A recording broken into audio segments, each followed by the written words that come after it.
Police raising day सप्ताहाच्या निमित्तानं अंबरनाथच्या Shivajinagar police ठाण्यात मुद्देमाल हस्तांतरण कार्यक्रमाचं आयोजन करण्यात आलं होतं। यावेळी नागरिकांच्या तक्रारीवरून त्यांच्या चोरीला गेलेल्या वस्तूंचा शोध घेऊन त्या पुन्हा नागरिकांच्या हातात सुपूर्द करण्यात आला।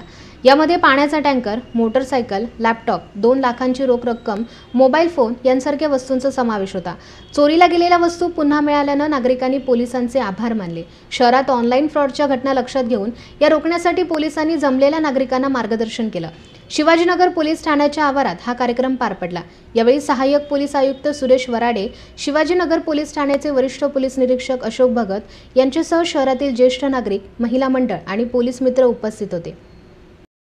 पोलीस रेझिंग डेच्या निमित्ताने विविध कार्यक्रमाच्या अंतर्गत आज मुद्देमाल हस्तांतराचा जो कार्यक्रम ठेवला होता, या अंतर्गत 6 मोबाईल, 5 मोटरसायकल, 1 लॅपटॉप व 2 लाख रुपये रोख असे एकूण 10 लाख रुपयाचा मुद्देमाल आज परत करण्यात आलेला आहे। ऑनलाईन फ्रॉडच्या दृष्टिकोनातून जे सायबर गुन्हे आता घडत आहेत, कारण आपल्याकडे जो टेक्नोसेवी वातावरण तयार होत आहे, त्या निमित्ताने जे गुन्हे घडत आहेत तर त्या वापर करताना किती काळजी घ्यायला पाहिजे, साईटवर जाताना त्या साईट फेक तर नाही ना याची काळजी घेतली पाहिजे।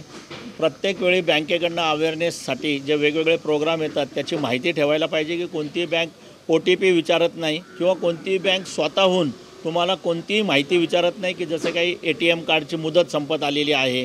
या ज्या गोष्टी आहेत आणि जर आपल्याला याबाबत काही फोन आला, कॉल आला तर प्रत्येक सतर्क नागरिकाने आपल्या आपल्या बँकेचा मोबाईल नंबर जर ठेवला आणि त्याबाबत चौकशी केली तर पुढचे अनर्थ टळतील। ही काळजी घेणं आवश्यक आहे।